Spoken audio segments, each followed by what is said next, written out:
No?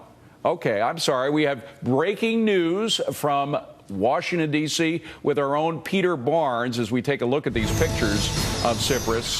Frankly, all eyes here are on the political campaign. What's happening to Hillary Clinton, Peter? What's the very latest on that?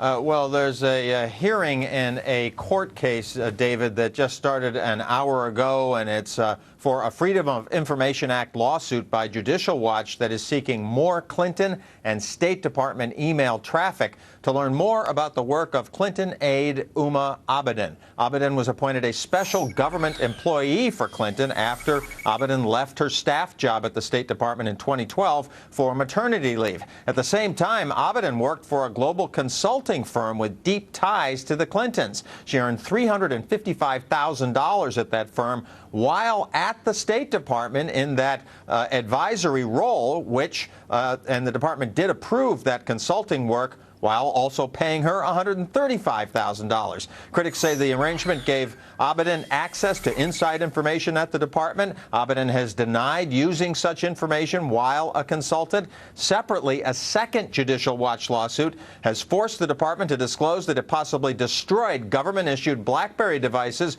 used by Abedin and another former Clinton aide, Cheryl Mills. The department said in a court filing that because the aide's BlackBerries were outdated models, they would have been destroyed under standard operating procedures. The department also disclosed it never issued a government device to Clinton while she was Secretary of State. In a statement, Judicial Watch said, quote, if the State Department was not providing secure email devices to Mrs. Clinton, who was? Best Buy? Target?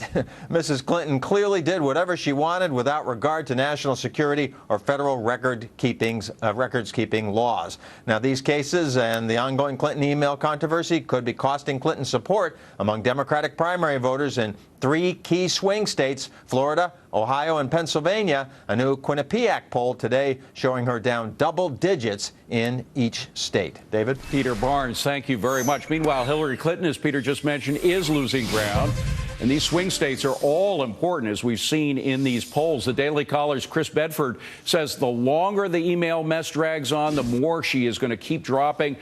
Chris, so far, she's kind of held her own, but these new polls are disturbing. Why now? Is it just finally reached a tipping point? I think she's in serious trouble right now. Her honesty levels and the amount that the American public trusts her, she's the lowest of any candidate in the field. The only person she's right behind even Donald Trump, who Americans have had a real difficult time trusting so far. And she's in trouble here because she's got the intelligence community upset. Their guys died in Benghazi. She lied about it, and then she blamed them for it. She's got 0 friends in this, and I don't know if anyone's going to be able to protect her. She's bleeding. Well, you bring up an interesting point, Chris. I'm wondering if some of those intel people who are now her enemies are beginning to leak information about her that is very negative about her. What do you think? I've started to hear those rumors. I haven't been able to confirm them yet, but I talked to 2 people today who both said that that was the case, that she has made enemies in the intel community, and they're going to come after her.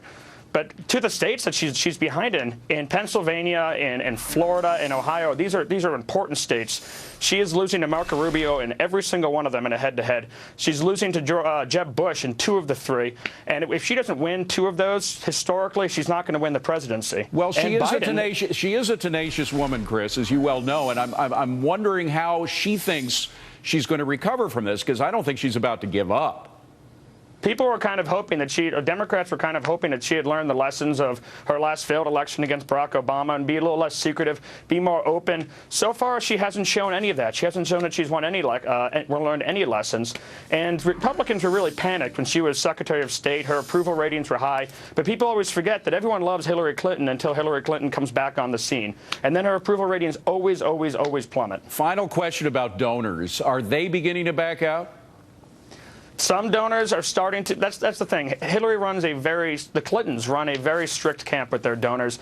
If you're not loyalist to them, they will come at you hard. And regardless of whether or not she wins this primary, the Clintons are going to remain powerful in the Democratic Party. So it's going to be really difficult for Joe Biden to peel them off.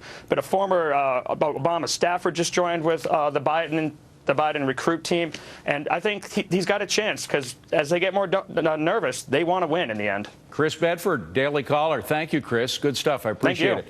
Meanwhile, a big boost for the draft Biden effort. A top Florida strategist is joining the movement to get the vice president in the race. So is Hillary's email controversy fueling some of this push? Former Bush Quail campaign director Mark Serrano has a theory about all this. Go ahead, Mark.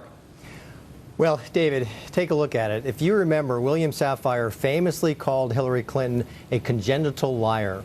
And now we're starting to see a key measure of character is showing up in the polling. So a Fox poll out just the last couple of days showed that Democrats, when they were asked if they think Hillary Clinton was lying or whether she told the truth, only 3% of Democrats believe she was telling the truth about the email server.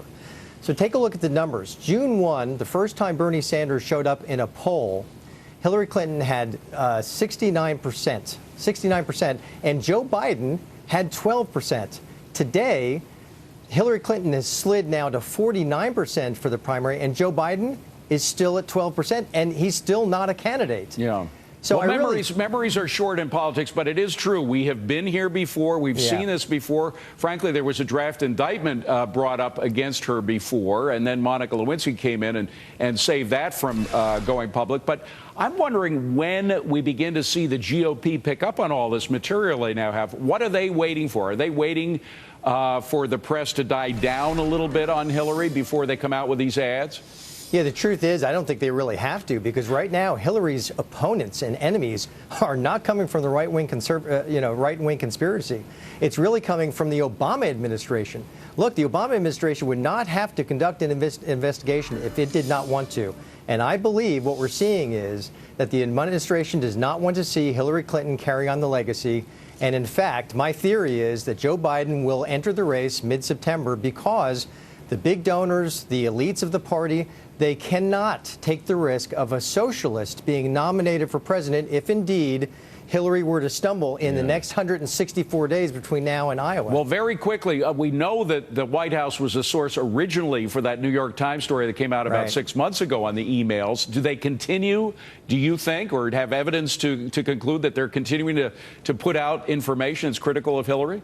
Well, it's clearly anecdotal, but that's why I say Republicans can just stand back and watch this play out in court and behind the scenes within the administration. I really believe that there has been this friction between the Obamas and the Clintons all along, and the truth is that President Obama believes that, particularly considering these problems, I mean, a very flawed candidate under investigation by the FBI, that Joe Biden's the guy who's going to pick it up, and he will. He will enter this race in mid-September, I guarantee it. All right, Mark Serrano, we will see. Thank you very much, Mark. And then